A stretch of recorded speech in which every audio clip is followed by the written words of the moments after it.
విధి నిర్వహణలో ఉన్న ఆర్టీసీ డ్రైవర్ల వేధింపులకు గురి చేస్తున్న Kakinada RTC depot manager, assistant మేనేజర్లపై చర్యలు చేపట్టాలని ఏఐటీయూసీ నాయకులు పెద్దిరెడ్డి సత్యనారాయణ పేర్కొన్నారు.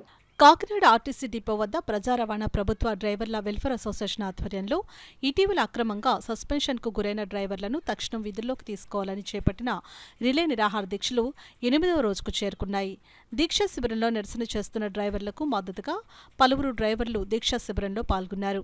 ఈ సందర్భంగా ఏఐటీయూసీ నాయకులు పెద్దిరెడ్డి సత్యనారాయణ మాట్లాడుతూ ఆర్టీసీ యాజమాన్యం తక్షణం సస్పెండ్ చేసిన డ్రైవర్లను విధుల్లోకి తీసుకోకుంటే ఆందోళనలు ఉధృతం చేస్తామని హెచ్చరించారు. ఈ కార్యక్రమంలో డ్రైవర్ వెంకటేశ్వరరావు, ఎంప్లాయీస్ యూనియన్ నాయకులు ఎంఎస్ నారాయణ తదితరులు పాల్గొన్నారు. కానీ కాకినాడ డిపో మేనేజర్ ఇవాళ దాకా పంపలేదు. దాని మీద కార్యక్రమం ఉధృతం అవుతుంది. రేపు సోమవారం నుంచి అది ఏ దశలో ఉధృతం అవుతుందో చెప్పం. మొదట వినతి పత్రాలు ఇస్తాం అందరికీ. ఆ తర్వాత వినతి పత్రాలు ఇచ్చిన తర్వాత వాళ్ళ సలహాలు కూడా తీసుకుని కార్యక్రమాన్ని ముందుకు తీసుకెళ్తాం. అందులోకి ఈ కాకినాడ డిపో యాజమాన్యం సూపర్వైజర్లు ప్రిలిమినరీ ఎంక్వైరీ పేరు చెప్పి కాకినాడ సీఏ ఓ ఎంక్వైరీ చేశాడు, తొలి డిపో సీఏ గారు ఒక ఎంక్వైరీ చేశాడు. వీళ్ళిద్దరు ఫైండింగ్స్ తోటి సస్పెండ్ చేశారు. మరి సస్పెన్షన్ ఫైండింగ్ ఎంక్వైరీ ఎప్పుడు చేస్తారు? ఎవరు వెళ్తారు? ఒక కేసుకి ఇద్దరు ప్రిలిమినరీ ఎంక్వైరీ చేస్తారా? ఆర్టీసీ రూల్స్లో ఎక్కడుంది?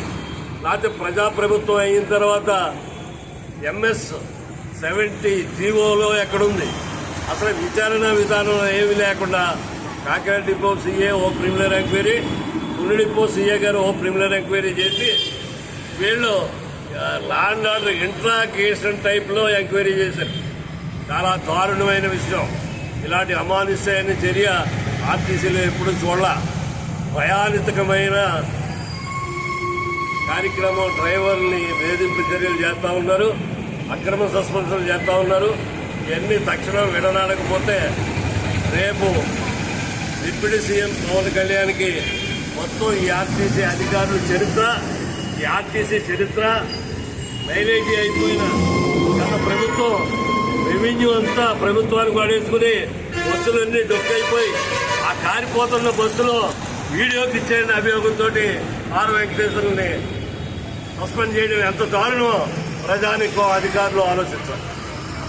రెండోది, ఏదైతే ఈవేళ మైలేజ్ అయిపోయిన బస్సులు లేక అద్దె బస్సులు తీసుకుని ఆర్టీసీని ప్రైవేటు పరం వైపుకి ఇప్పుడున్న అధికారులు ఎండీ దగ్గర నుంచి ఈడీ దాకా నడిపిస్తూ ఉన్నారు.